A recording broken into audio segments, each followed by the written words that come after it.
Hi, this is Scott with MayTec USA. Here's a tip for using MayCAD, MayTec's free downloadable 3D software.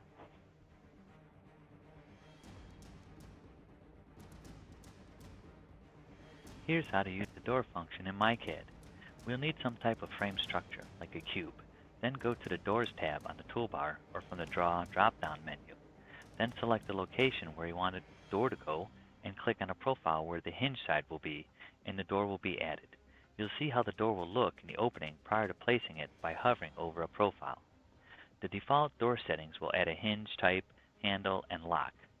Hit Select to turn off the door function. If you right-click on the door and select Door Settings, you can then edit these selections and more.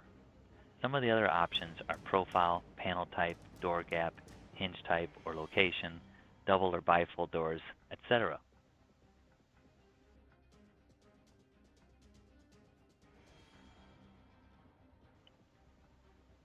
Thank you for viewing using MayTec and MayCAD.